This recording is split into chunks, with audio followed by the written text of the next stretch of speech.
नमस्कार दोस्तों, इस वीडियो में आपका हार्दिक स्वागत है। मैं हूं पत्रकार योगेंद्र योगी। दोस्तों, मान लीजिए किसी को खांसी जुकाम हो जाए या सिर दर्द हो जाए तो वो क्या करेगा? वो यही करेगा कि जो पास की नज़दीक की दवाई की दुकान है वहाँ पर जाएगा और अपनी समस्या बताएगा कि उसको खांसी जुकाम या सिर दर्द है। तो निश्चित तौर पर वो जो केमिस्ट है, वो जो दुकानदार है दवाई की दुकान वाला, वो कोई गोली या कोई कफ सिरप उसको पीने के लिए दे देगा और बता देगा कैसे पीनी है।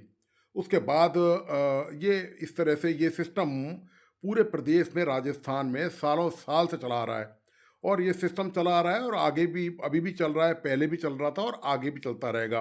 तो ये जो सिलसिला है, ये चलता आ रहा है और ये सिलसिला इसलिए चल रहा है दोस्तों, क्योंकि जब किसी को कोई सामान्य बीमारी होती है तो वो अस्पताल जाने से बचना चाहता है। दरअसल बात ये, कारण उसका क्या है? उसका कारण बिल्कुल साफ है, क्योंकि एक तो अस्पताल उसके घर के आसपास नहीं है, डिस्पेंसरी आसानी से उसके इलाके में नहीं होती है, दूसरा इलाके में भी होती है तो वहाँ वो जाता है तो वहाँ पर बहुत भीड़ मिलेगी आपको। तीसरी बात ये है कि वहाँ ये गारंटी नहीं है कि वहाँ पर जो स्टाफ है या डॉक्टर है वो वहाँ पर आपको मिल ही जाए। तो ये जो तमाम कारण हैं, इनसे बचने के लिए कोई भी जब छोटी मोटी बीमारी होती है तो हर किसी का प्रयास यही होता है कि वो सीधा दुकानदार के पास जाए।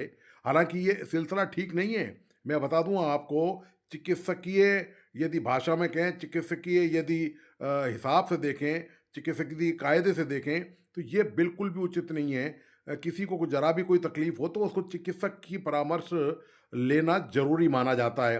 लेकिन उसके बावजूद चूंकि व्यवस्था इतनी बिगड़ी हुई है कि आसानी से अस्पताल उपलब्ध नहीं है, लोगों के पास जाने की हिम्मत नहीं होती वहाँ तक। ज़रूरी नहीं है कि हर आदमी के पास साधन हो कि वह आदमी वहाँ तक पहुँच जाए अस्पताल तक और फिर वहाँ पर घंटों धक्के खाने के बाद उसका नंबर आ जाए और डॉक्टर उसको देख ले। तो इस बात की कोई निश्चित तौर पर पुख्ता कोई गारंटी किसी के पास नहीं होती। इसलिए ये जो ट्रेडिशन है, ये जो परंपरा है, ये सालों साल चली आ रही है और निकट भविष्य में भी, चूंकि राजस्थान में चिकित्सा के क्षेत्र में कोई बहुत ज़्यादा क्रांति होने की उम्मीद नहीं है। ना तो कोई डिस्पेंसरियों की संख्या में इजाफा होगा, ना कोई डॉक्टरों की संख्या में इजाफा होगा, जो पैरामेडिकल स्टाफ है उसकी संख्या में भी कोई इजाफा बहुत भारी भरकम तरीके से होगा, इसकी उम्मीद बिल्कुल नज़र नहीं आ रही है। तो ये एक सिस्टम राजस्थान में लगातार चला आ रहा है। अब हो ये रहा है कि इस सिस्टम की वजह से लोग दवाई भी लेते हैं, कफ सिरप भी लेते हैं, खांसी जुकाम की दवा भी लेते हैं। तो माननीय जो चिकित्सा मंत्री हैं राजस्थान के, वो हैं, आप जानते हैं कि जो चिकित्सा मंत्री हैं गजेंद्र सिंह खीवसर, इन्होंने विधानसभा में कहा कि पिछले साल जो कप सिरप पीने से जो मौत हुई है वो जिन बच्चों की, इस मुद्दे को लेकर पूरे प्रदेश में बड़ा हंगामा हुआ था, तो उन्होंने विधानसभा में ये बात कह दी कि जो कप सिरप लेने से जिन बच्चों की मौत हुई वो ओवरडोज लेने से हुई है और इसमें किसी की कोई गलती नहीं है, किसी की कोई जिम्मेदारी नहीं है। तो गलती उनकी है, या तो जो मर गए उनकी गलती है, बच्चे तो क्या जानते हैं कि मौत और ज़िंदगी क्या होती है। और गलती मतलब सीधी सी बात है कि मंत्री खींवसर ने साफ साफ कह दिया है कि गलती उनके परिजनों की है, उनके अभिभावकों की, उनके माँ बाप की है, जिन्होंने उन बच्चों को दवाई पिलाई। उनको ये नहीं पता था कि ये दवाई ओवरडोज दी गई है और उसके बाद उस दवा को ज़्यादा पिलाने से बच्चों की मौत हो गई। तो ये आपको पता होगा कि राजस्थान में 3 मामले आए थे और उधर छत्तीसगढ़, एमपी की तरफ बहुत ज़्यादा मामले लगातार आए थे और तमिलनाडु इस तरफ भी काफ़ी उसमें फैक्ट्री मिली थी जिसमें ये इस तरह की सिरप बनाई जा रही थी, जिसमें कुछ विषाक्त पाया गया था, कुछ ऐसे तत्व थे जो शरीर को नुकसान पहुंचाते हैं और मौत भी हो सकती थी। तो ये जो तमाम मुद्दा है, मंत्री जी ने बल्ला झाड़ लिया, साफ साफ कह दिया कि मतलब सरकार की और किसी भी चिकित्सक की कोई जिम्मेदारी नहीं बनती है।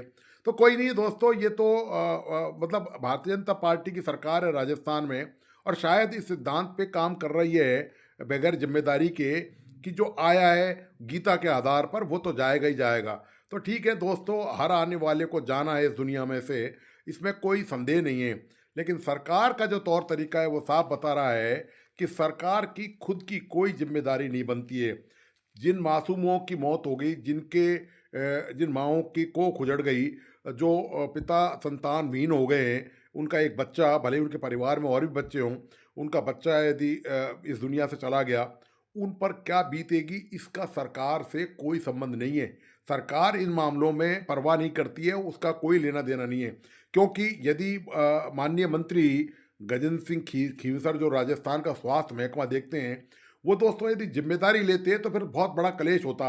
फिर उसमें चिकित्सकों की जिम्मेदारी तय होती, दुकानदार की जिम्मेदारी तय होती, उनके खिलाफ कार्रवाई करनी पड़ती। वो सरकार के लिए आसान काम नहीं है, ये मैं आपको बता दूं। फिर इसके अलावा मुआवजे की मांग होती। जो बच्चे जिनकी मौत हुई है, उनके अभिभावक, उनके परिवारजन हो सकता है सरकार से इस मुद्दे पर मुआवजे की मांग करते। तो सरकार ने सोचा ये झमेला ही ख़त्म ही कर दो और साफ साफ कह दो जी कि आपने गलती की है, आपने बच्चों को ओवरडोज दे दी है जिससे बच्चों की मौत हो गई है। और ये हालत है राजस्थान में जिम्मेदार सरकार की सरकार ने जो दावे और वादे किए थे, वो सरकार अब किस तरह से अपनी जिम्मेदारी पूरी कर रही है, ये हकीकत है। ये जो आपके सामने आई है हकीकत, इसमें कोई दो राय नहीं है कि केवल यही सरकार नहीं, पिछली भी सरकारें इसी तरह की हरकतें करती रही हैं। जब जब सरकारों से जिम्मेदारी तय करने की कोई बात आती है किसी पर, तो सरकारें यही रवैया अपनाती रही हैं। पहले भी सरकारें आती रही हैं राजस्थान में और यही दस्तूर उन्होंने निभाया है जो मौजूदा सरकार निभा रही है।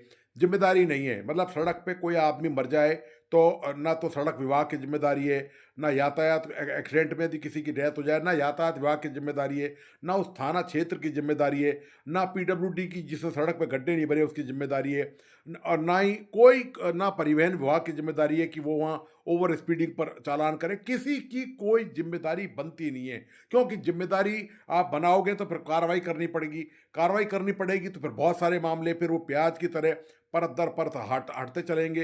फिर वो मिली भगत के मामले सामने आएंगे, फिर भ्रष्टाचार के मामले सामने आ जाएंगे। तो बजाय कि इस पूरे इस कुएं को खोदा जाए, तो सरकार ने उस कुएं को ही पाट दिया, ऊपर से बंद ही कर दिया कि ऐसा कोई जिम्मेदारी का तत्व सरकार ने रखा ही नहीं है। और यही वजह है दोस्तों कि जिम्मेदारी का कानून आज तक नहीं बना है। आप ये देखिए, किसी भी अधिकारी की जिम्मेदारी तय हो इसका कानून नहीं है। आपकी और हमारी जिम्मेदारी तो तय कर दी गई है। आप और हम कोई भी गलती करेंगे तो तत्काल सजा मिलेगी, लेकिन कोई अफसर लापरवाही के कारण, उसके कारण कोई हादसा होता है, कोई दुर्घटना होती है, कोई घटना होती है, कोई बीमार हो जाता है, उसकी कोई जिम्मेदारी किसी भी अधिकारी की, चाहे वो चिकित्सक हो, चाहे वो प्रशासनिक अधिकारी हो, चाहे वो पुलिस अधिकारी हो, कोई जिम्मेदारी नहीं है। कहीं भी कोई वारदात हो जाए, कुछ भी हो जाए, जिम्मेदारी नाम की चिड़िया जो है वो सरकार से पूरी तरह मुक्त है, आराम से गगन में उड़ान भर रही है। उसका कोई लेना देना नहीं है सरकार का इन तमाम जिम्मेदारियों से। तो ये दोस्तों हकीकत है कि आप और हम जो चले जा रहे हैं, तो बस कैसे हमारा स्वास्थ्य बचा हुआ है, कैसे हम अपना जीवन जी रहे हैं, और ये सब किस्मत के भरोसे चल रहा है। सरकार के भरोसे तो आप यदि रह रहे हैं, तो दोस्तों मैं माफ़ी चाहूँगा आपसे कि यदि आप सरकार के भरोसे हैं, तो दोस्तों इस भरोसे को तोड़ दें तो ज़्यादा अच्छा रहेगा। वरना आपको भारी तकलीफ़ों का सामना करना पड़ेगा, बेवजह आपको दुख उठाने पड़ेंगे कि आपने सरकार से अपेक्षाएं की हैं। केवल आप की अपेक्षा इतनी थी कि आपने मतदान किया, आपने वोट दे दिया सरकार को, जिस भी पार्टी को आपने पसंद किया, उसके बाद आप परिणाम भूल जाइए कि सरकार किसी भी तरह की जिम्मेदारी आपकी उठाने को तैयार रहेगी। सरकार के पास दोस्तों फुर्सत नहीं है, सरकार के पास ढेरों काम है। अब वो काम कौन से हैं ये हमें भी नहीं पता, और आप जानते हो तो ये हो सकता है कि आपकी जानकारी बेहतर हो कि सरकार किन के काम कर रही है, कौन से काम कर रही है, कहाँ पर काम कर रही है, सरकार आखिर है कहाँ पर। तो ये दोस्तों पूरे प्रदेश की हालत है, केवल एक महकमे की हालत नहीं है, केवल चिकित्सा विभाग की हालत नहीं है, लेकिन दूसरे जितने भी महकमे हैं वहाँ भी लगभग सब जगह समान हालत है। कुएं में दोस्तों दरअसल पूरे में भांग मिली हुई है, सब मज़े से मस्त हैं, पी के झूम रहे हैं आराम से, किसी की कोई जिम्मेदारी बनती ही नहीं है। यहाँ पर जिम्मेदारी तो बनेगी तो आम लोगों की जिम्मेदारी होगी, उन पर सारे कानून लादे जाएंगे, उन पर सारे कानून थोपे जाएंगे।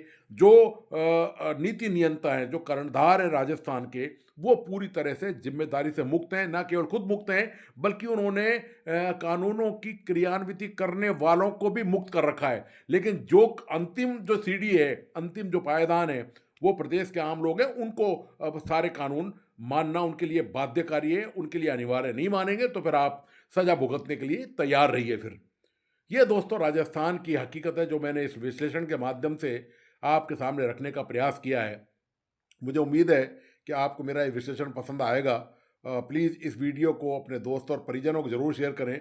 मेरा तमाम दोस्तों से आग्रह है कि प्लीज़ इस यूट्यूब चैनल को सब्सक्राइब करें, लाइक करें, बेल आइकॉन का बटन ज़रूर दबाइए। धन्यवाद, नमस्कार।